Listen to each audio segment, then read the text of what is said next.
नमस्कार, आप सभी का स्वागत है Envira online school YouTube channel पर।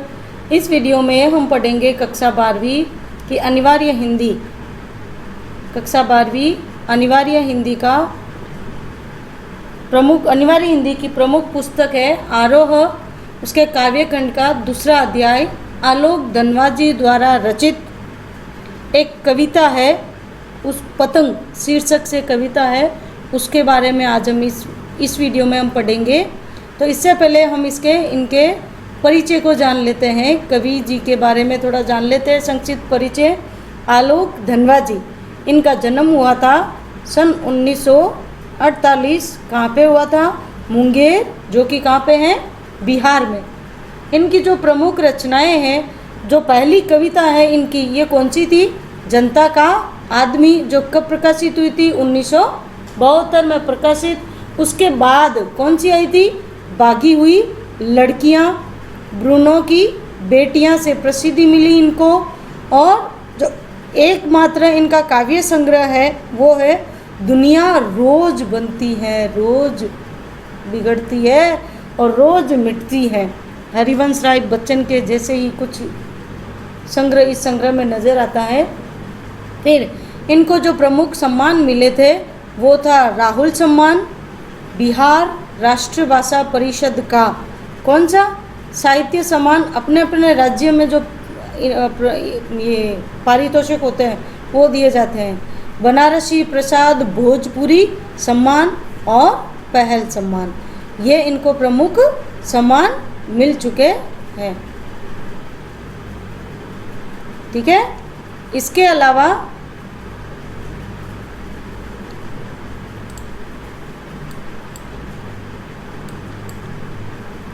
अलावा इनके जो प्रमुख रूप से जो इन्होंने एक बहुत अच्छी पंक्ति लिखी है, उस पंक्ति को आइए हम देखते हैं। क्या है कि जहाँ नदियाँ, क्या लिखी इन्होंने? बहुत सुंदर पंक्ति लिखी, देखो। जहाँ नदियाँ समुद्र से मिलती है वहाँ मेरा क्या है? कुछ भी नहीं है।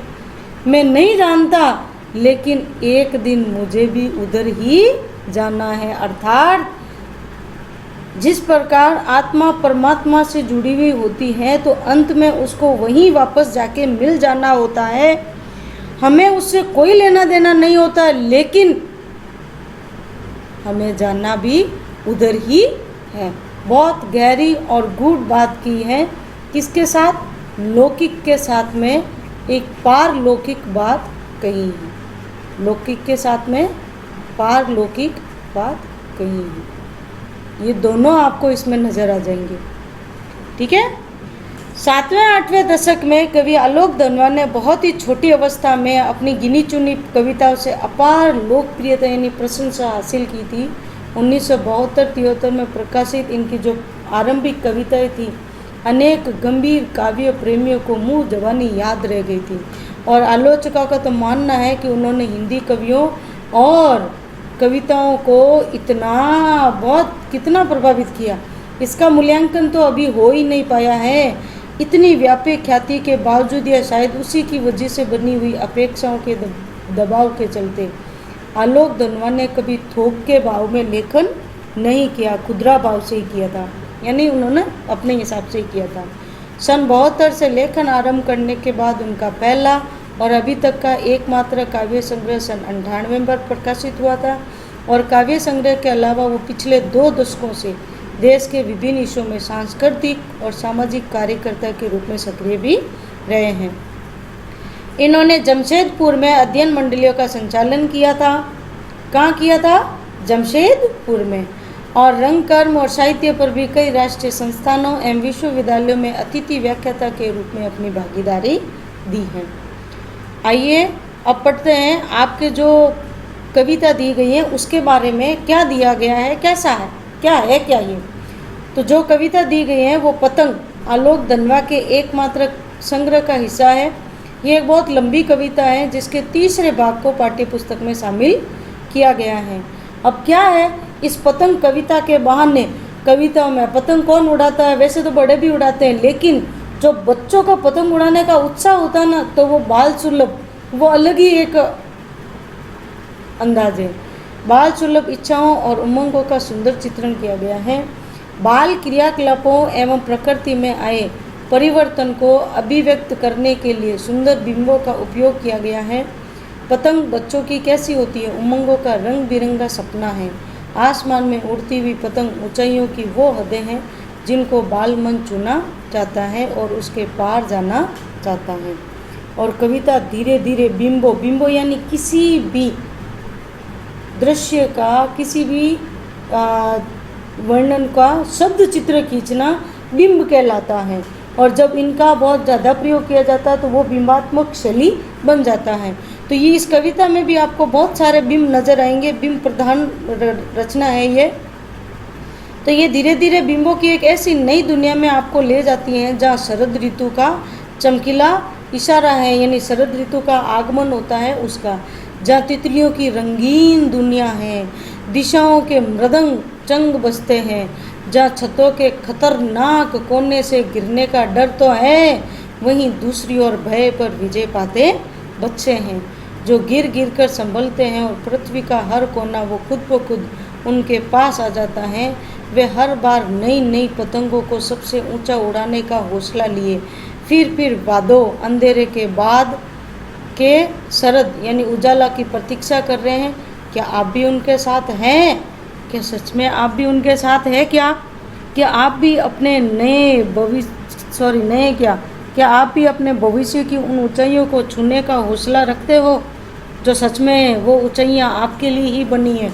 तो यदि आप भी हो तो आइए बढ़ते हैं किस तरीके से ये कविता क्या है, इसका सारांश हमें इसके माध्यम से पता चल गया है कि किस प्रकार पतंगों के माध्यम से कवि ने उन बाल सुलभ क्रियाओं का जो वर्णन है उसके बारे में बताया कि कैसे बच्चे वो एक रंगीन पतले कागज और बांस की कमानी से बनी हुई पतले हल्की पतंग की आसमान में ऊंचाइयों तक, जहाँ तक वो पतंग जाती है वहाँ तक ही वो अपनी कल्पनाओं से भी पहुँच जाते हैं। बेसुध वो छतों पर दौड़ते हैं, ऐसा लगता है जैसे ये छतें भी नरम पड़ गई हों। तो किस प्रकार वो जो बच्चों का, जो युवक का किशोरों में जो जोश जुनून उत्साह होता है उसी की ओर कवि ने कुछ ऐसा ही इशारा किया है इस कविता में। तो आइए देखते हैं क्या कहती है कविता पतंग आपकी। भाषा, पहले आप इसके काव्य सौष्ठव या भाषा के बारे में जान लीजिए। भाषा इसकी कैसी है? खड़ी बोली भाषा है। तो सरल सहज साहित्य, खड़ी बोली भाषा, बिंबों का प्रयोग यानी बिंबात्मक चित्रात्मक शैली, बिंबात्मक चित्रात्मक शैली। तत्सम शब्द भी आएंगे यहाँ पे, तत्सम भी है, तद्भव शब्द भी है और उर्दू शब्दों का भी समावेश किया गया है। ठीक है। फिर इसमें शैली है आपकी लाक्षणिकता शैली या लक्षणा शब्द शक्ति, लक्षणा शब्द शक्ति का प्रयोग किया गया है। लक्षणा शब्द शक्ति। जो अलंकार आए हैं इसमें वो अनुप्रास है, अनुप्रास के साथ साथ उपमा है, उपमा दी जाती है। तो उपमा, रूपक, मानवीकरण और अतिशयोक्ति अलंकार।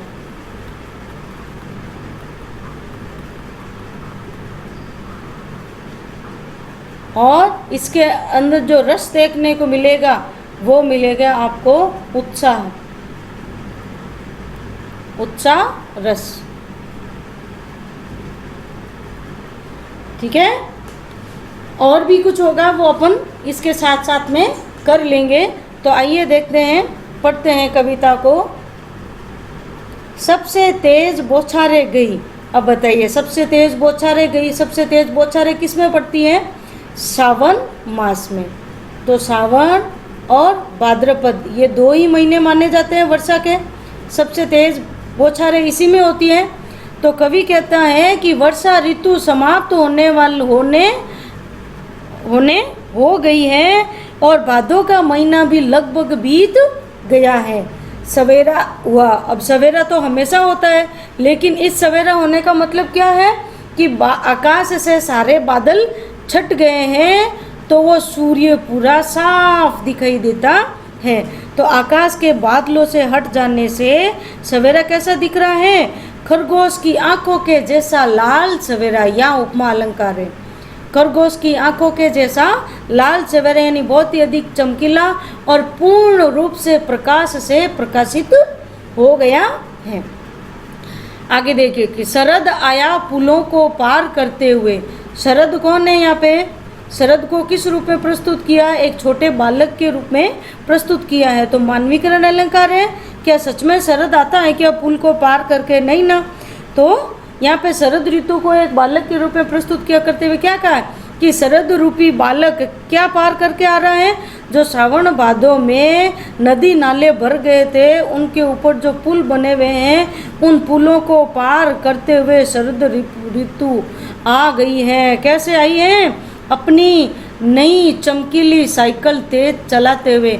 अब यह नई चमकीली साइकिल किसका प्रतीक है? साफ वातावरण का, अच्छे सुंदर वातावरण के आगमन की सूचना देना। स्वच्छ आकाश का प्रतीक है। किसका है? स्वच्छ आकाश का, स्वच्छता का। तो ये लक्षणा हो गई प्रतीकात्मक शैली या लक्षणा शब्द शक्ति। वो कैसे आया है? घंटी बजाते हुए जोर जोर से। तो ये जोर जोर से या बजाना, अब इसमें जैसे नाद हो रहा है तो इसको बोलते हैं हम नाद सौंदर्य, ठीक है, यानी ध्वन्यात्मक शब्द। नाद सौंदर्य, ध्वन्यात्मक शब्दों का प्रयोग, ध्वन्यात्मक शब्दों का प्रयोग, ठीक है। और इसको यहाँ बिंब कौन सा आएगा अब अपने?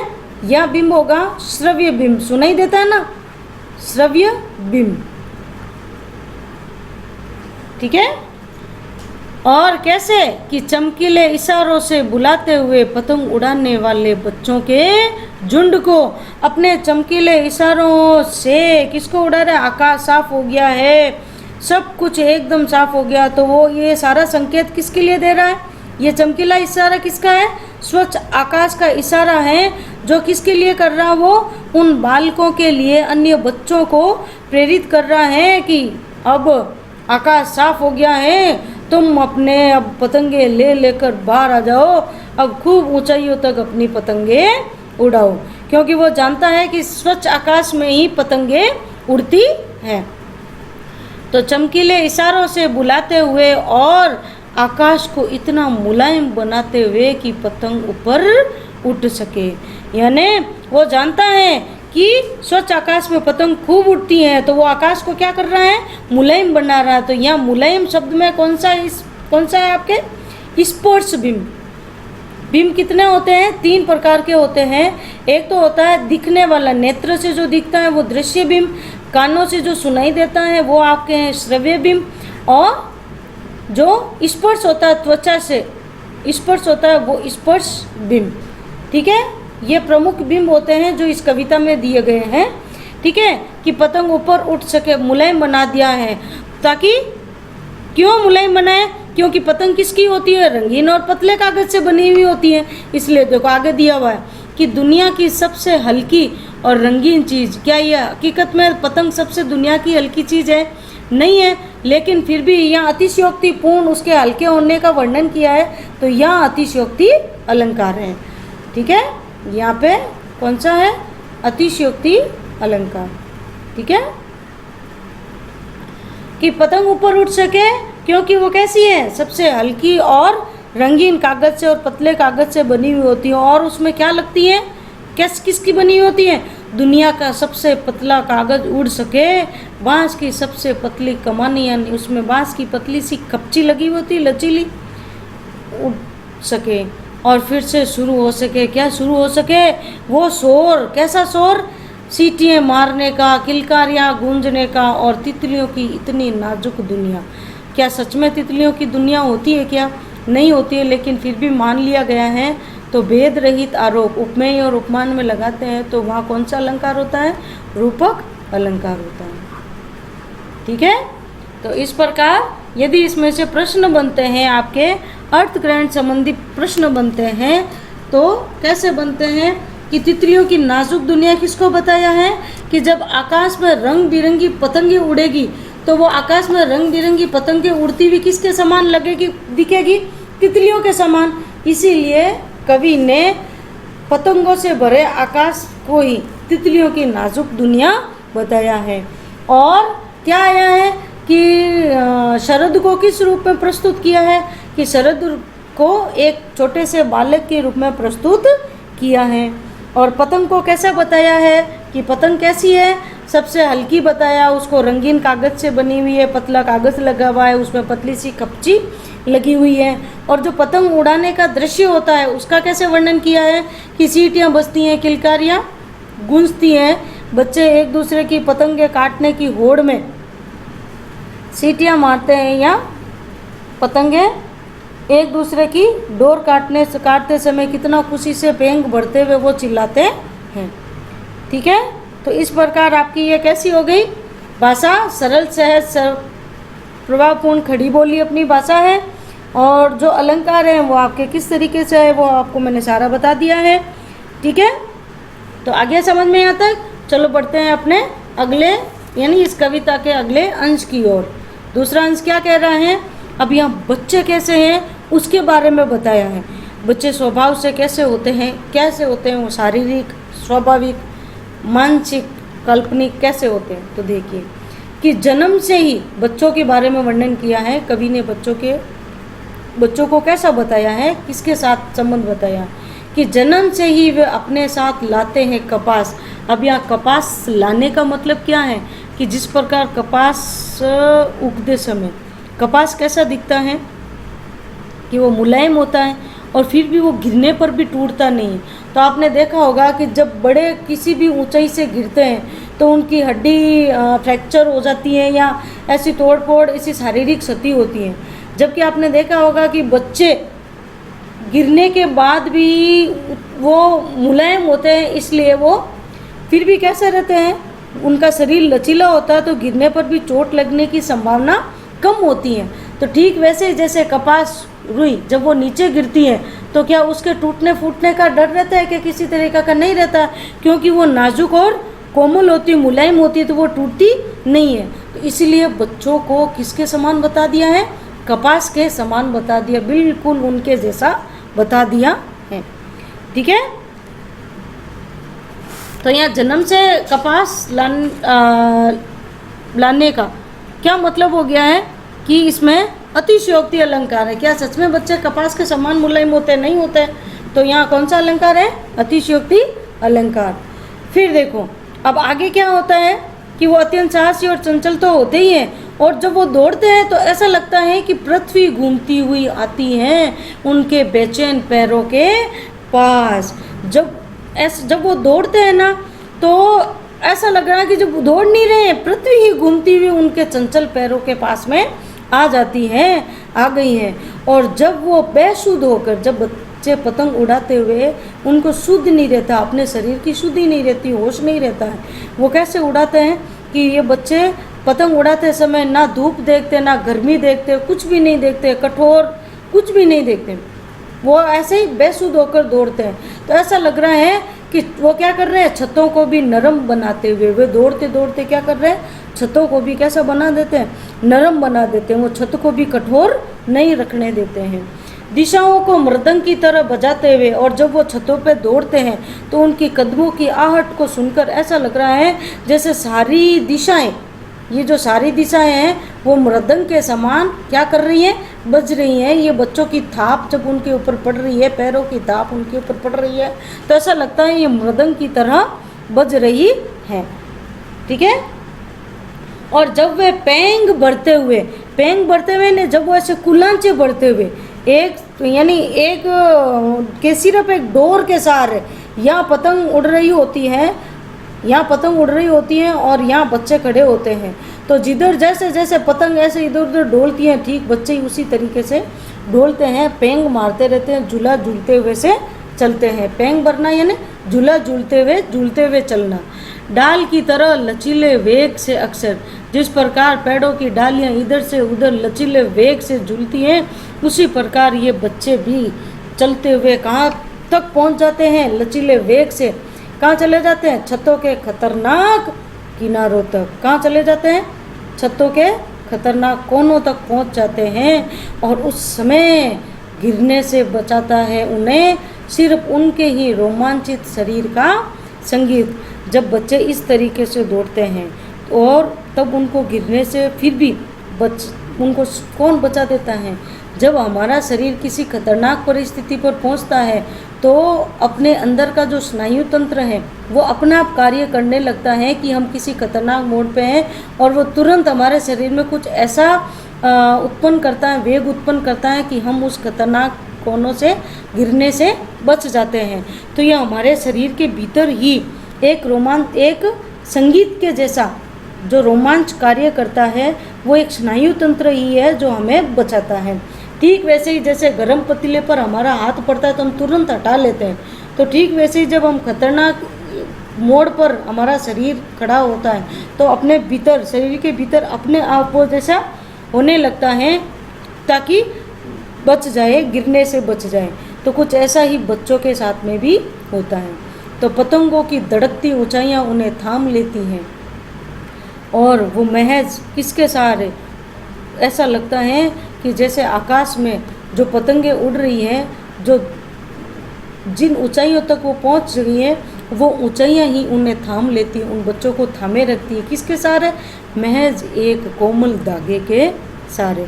हालांकि वो धागा, मांझे का धागा कोमल नहीं होता है, लेकिन फिर भी एक डोर के सहारे वो उससे जुड़े रहते हैं, बांधे रहते हैं। ऐसा लगता है जैसे उस पतंग ने ही उन बच्चों को गिरने से बचा लिया है।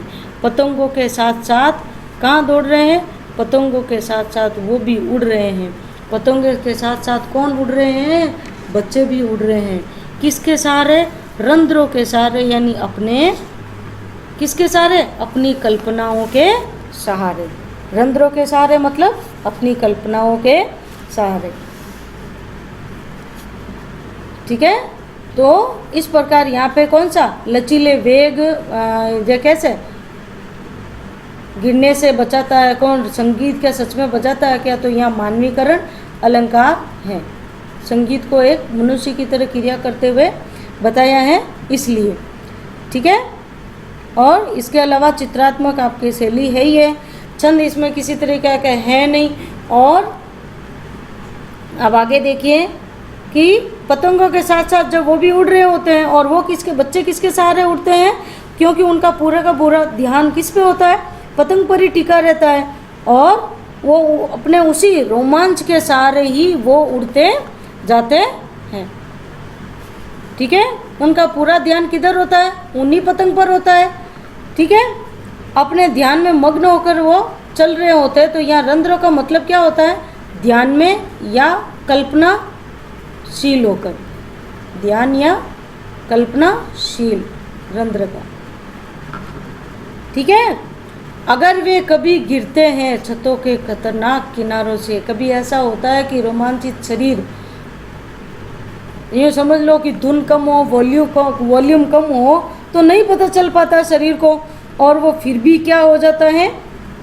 शरीर यानी बच्चे यदि गिर भी जाते हैं तो फिर भी वो कैसे हो जाते हैं? वैसे गिरते तो नहीं, लेकिन यदि फिर भी गिर भी जाता है ना तो भी बच जाते हैं वो। और खतरनाक कोनों से गिरे हुए बच्चे काफ़ी सुने ही हैं। आज के बच्चों की यदि देखा जाए तो कैल्शियम की कमी के कारण उनके फ्रैक्चर हो जाता है। बाकी यदि कैल्शियम भरपूर मात्रा में मिला हो तो हड्डियां किसी भी तरीके से क्रैक नहीं होती है, फ्रैक्चर नहीं होती हैं। और तो कुछ पहले बच्चे ऐसे कुछ इसी तरीके के थे, खतरनाक किनारों से कोनों से गिर भी जाते थे और बच जाते थे ना, तो ओहो हम इतनी ऊंचाइयों से गिरे फिर भी बच गए, तो वो और भी ज़्यादा कैसे हो जाते हैं? पहले से ही ज़्यादा और अधिक कैसे हो जाते हैं? और भी निडर होकर, निर्भय होकर वो क्या करते हैं? उछल कर क्या करना चाहते हैं? अब ओ हनुमान जी की बाती सुनहले सूरज के सामने आ जाते हैं। सुनहले सूरज का मतलब यहाँ पे क्या है? भविष्य का सामना करने के लिए मजबूत होना, भविष्य का सामना करने के लिए मजबूत होना। ठीक है,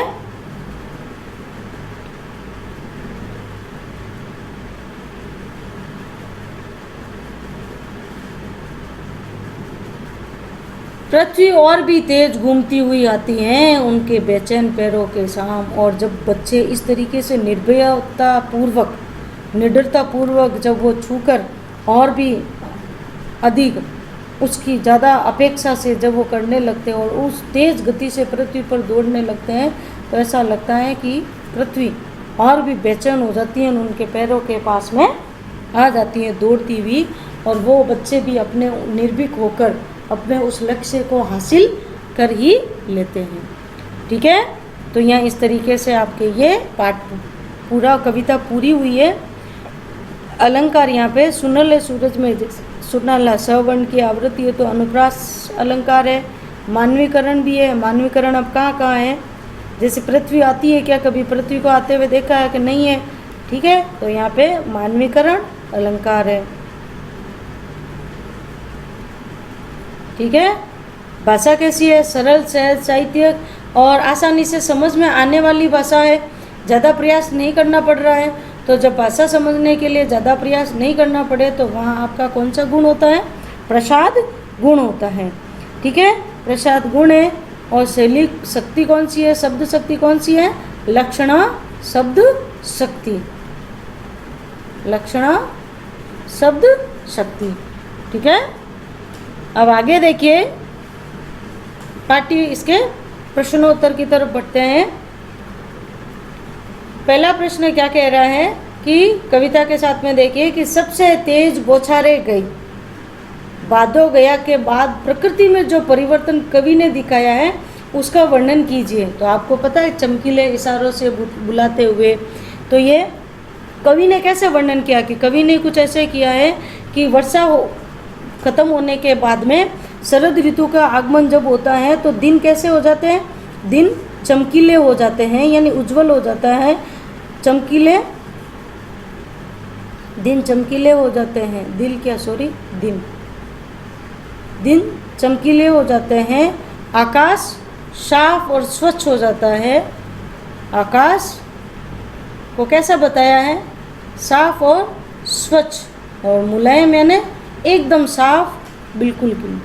और सवेरे को किसके भांति बताया है, सुबह के सवेरे को यानी पूर्ण लालिमा लिए हुए, तो सवेरे को पूर्ण लालिमा के साथ बताया है, पूर्ण लालिमा युक्त।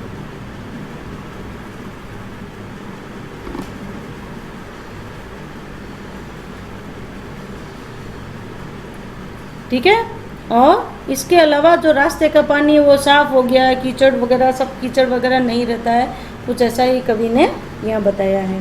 दूसरा प्रश्न देखिए, सोचकर बताए कि पतंग के लिए सबसे हल्की और रंगीन चीज़, सबसे पतला कागज़, सबसे पतली कमानी जैसे विशेषणों का प्रयोग क्यों किया गया है।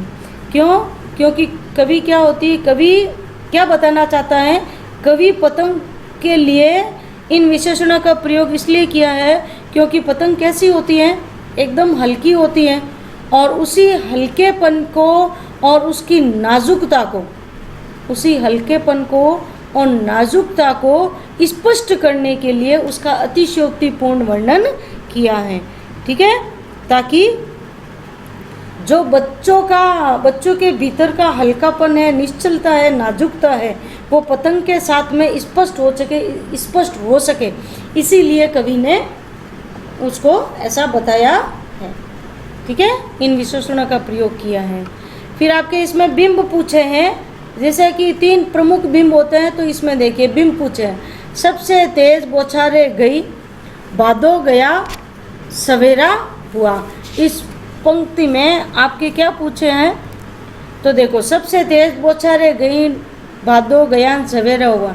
इसमें आपको कुछ सुने जैसा है नहीं, इस पर सोवे जैसा भी नहीं है, तो दिखे जैसा है, तो इसमें क्या हो जाएगा, दृश्य बिंब। ठीक है, और खरगोश की आंखों जैसा लाल सवेरा, तो ये भी दिखने वाला है, तो दृश्य बिंब। ठीक है, पुलों को पार करते हुए, ये भी दृश्य बिंब। चमकीली साइकिल तेज चलाते हुए, तो ये भी दृश्य ही है। और घंटी बजाते हुए जोर जोर से, अब यहाँ जोर जोर से मैं बजाना में सुनने की प्रक्रिया हो रही है। ठीक है, तो श्रव्य बिंब। ठीक है, फिर है चमकीले इशारों से बुलाते हुए, अब ये बुलाना में सुनाई देना चाहिए और चमकीले इशारों में दिखता हुआ है, तो यहाँ पे दृश्य और श्रव्य दोनों हैं, दृश्य और श्रव्य दोनों भी में है। फिर आकाश को इतना मुलायम, तो मुलायम कैसे बनता है, जब स्पर्श करेंगे तभी, तो इसमें क्या है, स्पर्श, और ऊपर उठ सके इसमें दृश्य। ठीक है, तो ये जो बिंब थे वो इस प्रकार लिखे जाते हैं। चौथा प्रश्न देखिए, जन्म से ही वे अपने साथ लाते हैं कपास, तो आप कपास के बारे में सोचो कि कपास से बच्चों का क्या संबंध बनता है, कि कपास कैसा होता है, बहुत ही कोमल और रेशेदार वस्तु होती है। ठीक है, और वो कैसी होती है, बहुत ही कोमल होती है, और जब वो ऊंचाई से गिरती है तो भी टूटती फूटती नहीं है। क्यों? क्योंकि वो कैसी होती है, लचीली और मुलायम होती है। और ठीक वैसे ही जो बच्चों का शरीर होता है वो भी कैसा होता है, कोमल और लचीला ही होता है। ठीक वैसे ही जैसे कपास, और कपास भी ऊंचाई से गिरती तो टूटती फूटती नहीं है, ठीक वैसे ही बच्चों का भी शरीर लचीला होने के कारण ऊंचाई से गिरने पर भी टूटने की इतनी संभावना नहीं रहती है, इसीलिए इसको ऐसा बताया है, या इनके साथ संबंध बताया है। किसका संबंध, कोमलता का। कैसा संबंध बन सकता है, कोमलता का, नाजुकता का। ठीक है, पांचवा प्रश्न देखिए, पतंगों के साथ वे भी उड़ रहे हैं, बच्चों का उड़ान से कैसा संबंध बनता है। बच्चे क्या सच में उड़ सकते हैं, क्या नहीं उड़ सकते हैं, लेकिन वो पतंगों के सहारे अपनी कल्पना शक्ति में वो पतंगों से भी कहीं और अधिक ऊपर चले जाते हैं। जितनी तेज़ी से वो ऊपर उड़ती है या लहराते हुए दिखती है, तो ठीक उतनी तेज़ी से बच्चे भी छतों पर उस पतंग के साथ साथ ही वो उड़ते हुए दिखाई दे रहे हैं। ऐसा लग रहा है जैसे पतंग नहीं उड़ रही है, बच्चे उड़ रहे हैं, कुछ ऐसा प्रतीत होता है। तब वो पतंगों को उड़ाते समय ना तो उनकी किसी प्रकार की गर्मी का एहसास होता है, ना किसी प्रकार की कठोरता का एहसास होता है, और ना ही किसी प्रकार के खतरे का एहसास उनको रहता है, या ना ही किसी प्रकार का उनको कोई डर रहता है। तो ऐसे वो क्योंकि वो पतंगों को उड़ाते समय पूरी तरीके से कैसे हो जाते हैं, बेसुध हो जाते हैं। तो बेसुध हो जाते हैं, उनको अपने शरीर का होश भी नहीं रहता, और वो उड़ते पतंगे के साथ साथ उड़ते चले जाते हैं। और वो कैसे उड़ते हैं, अपनी कल्पनाओं के सहारे। कैसे उड़ते हैं, कल्पनाओं के सहारे। छठा प्रश्न है, निम्नलिखित पंक्तियों को पढ़कर प्रश्नों को उत्तर देने हैं। छतों को भी नरम बनाते हुए, दिशाओं को भी मृदंग की तरह बजाते हुए। बिल्कुल, अगर वे कभी गिरते हैं छतों के खतरनाक किनारों से और बच जाते हैं, तब तो और भी निडर होकर सुनहले सूरज के सामने आते हैं। बिल्कुल, तो प्रश्न क्या दिया है इसमें से, एक दिशाओं के मृदंग की तरह बजाने का क्या तात्पर्य है। आपको भी पता है, मृदंग एक ढोलक की तरह होता है, जब उसके ऊपर थाप पड़ती है तो वो एक मधुर ध्वनि उत्पन्न करता है। तो ठीक वैसे जो छतें होती है, तो छतें के ऊपर जब बच्चों के पैरों की थाप पड़ती है तो वो एक मधुर ध्वनि जैसा उत्पन्न करता है। तो दम दम की आवाज़ें आती हैं, तो दम दम की आवाज़ें ये जब वो चारों दिशाओं में प्रतिध्वनि होकर वापस लौटती है, गूंजती है, ऐसा लगती है जैसे दिशाएं एक मृदंग है और बच्चे इसको बजा रहे हैं। नेक्स्ट देखिए, जब पतंग सामने हो तो छतों पर दौड़ते हुए क्या आपको छत कठोर लगती है। बिल्कुल नहीं। क्यों? क्योंकि अपना पूरा ध्यान किस पर केंद्रित हो जाता है, उस पतंग पर। ये पूरा ध्यान किस पे चला जाता है, पतंग पर। बिल्कुल पतंग पर चला जाता है। तो जब पतंग पर चला जाता है तो हमें भागते हुए उस छत की कठोरता का पता नहीं चलता है कि छत कैसी है, कठोर है या नरम है। ठीक है, फिर देखिए नेक्स्ट प्रश्न, खतरनाक परिस्थितियों का सामना करने के बाद आप दुनिया की चुनौतियों के सामने स्वयं को कैसा महसूस करते हैं। बिल्कुल हल्का महसूस करते हैं। जब हमने खतरनाक परिस्थितियों का, यूँ समझ लो यदि आपने शेर का सामना कर लिया तो क्या आप फिर ये छोटे मोटे जानवरों से आपको डर लगेगा क्या? बिल्कुल ही नहीं लगेगा। तो दोनों दुनिया की जो चुनौतियाँ होती है ना, वो अपने को फिर हल्की लगने लगती है। वो इतनी डरा नहीं सकती है, हमें भयभीत नहीं कर सकती है। हम उसको दृढ़ता के साथ में पूरा उसको एक चुनौती की तरह, उसको किसकी तरह, एक चैलेंज की तरह उसको एक्सेप्ट करके हम आगे बढ़ते हैं। ठीक है, हो गया यहाँ तक। फिर जो आसपास में दिए हुए हैं कि रंग बिरंगी पतंगे देखकर आपके मन में कैसे ख्याल आते हैं।